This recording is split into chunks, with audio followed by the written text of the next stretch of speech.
সম্বর্ধনা পাওয়ার মতো কিছুই করি। আমি শুধু এতটুকু মনে করি যে কিয়ামতের দিন আল্লাহ তাআলা যদি বলেন তোকে মাফ করে দিলাম, এটাই সব থেকে বড় পাওনা হবে। এর থেকে বড় পাওনার কিছুই আশা করি না। কোরআনে কারিমের এই দাওয়াত আপনারা জানেন, গতকাল এখানে ফুরফুরা পীর সাহেব বলে গেছেন, আমার আব্বা এবং আমার চাচা দুজনই ছিলেন হযরত মাওলানা আবু বকর সিদ্দিক রহমতুল্লাহ আলাইহির খলিফা। আমার ময়দান ছিল খুব ফুলে ভরা, কুসুমাস্তীর্ণ।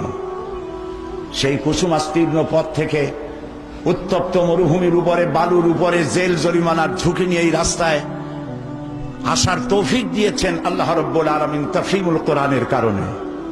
আজকে বলতে আমার দ্বিধা নাই, কোরআনের তাফসীর করতে গিয়ে আমার কোনো কৃতিত্ব নাই।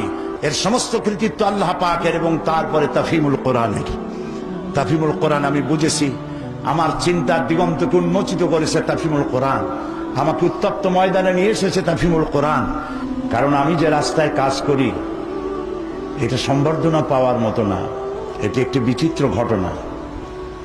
আমি বসে বসে ভাবতেছিলাম, নবী করিম সাল্লাল্লাহু আলাইহি ওয়াসাল্লাম কোরআনের দাওয়াত দিতে গিয়ে, ইসলামের দাওয়াত দিতে গিয়ে তায়েফের ময়দানে পাথর দিয়ে সংবর্ধিত হয়েছে।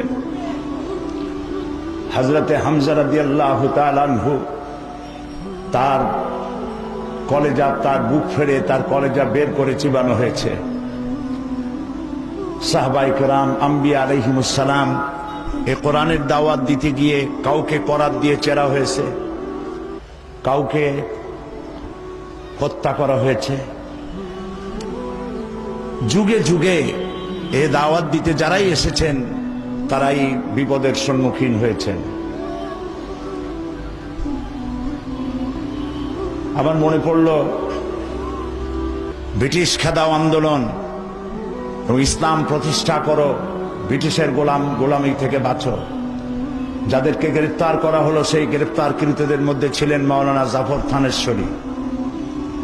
আদালতে বিচার হলো, আত্মপক্ষ সমর্থনের জন্য তিনি কোনো সুযোগ পেলেন না। বিচারের রায় হলো তাকে আন্দামান দ্বীপপুঞ্জে কালাপানিতে পাঠায় দেওয়া হবে যাবজ্জীবন। পায়ে শেকল পরানো মাওলানা জাফর থানেশ্বরী মহাদেশের একজন অন্যতম শ্রেষ্ঠ আলেম।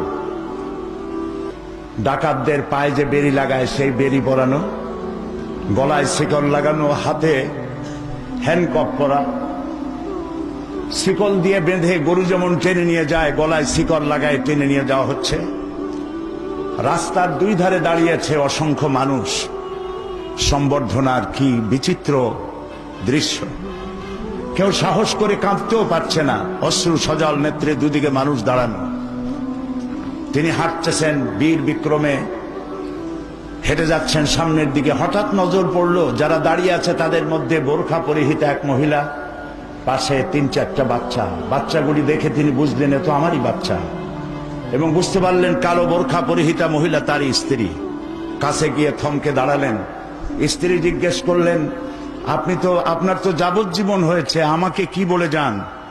জাফর থানেশ্বরী বললেন, আমি তোমাকে সেই কথাই বলে যাব ইব্রাহিম আলাইহিস সালাম হাজেরা এবং ইসমাইলকে যে কথা বলে মরুভূমিতে রেখে গেছিলেন, সেই কথাই আমি আজকে বলে গেলাম, তোমাকে আল্লাহর হাতে আমি সুপর্দ করে গেলাম।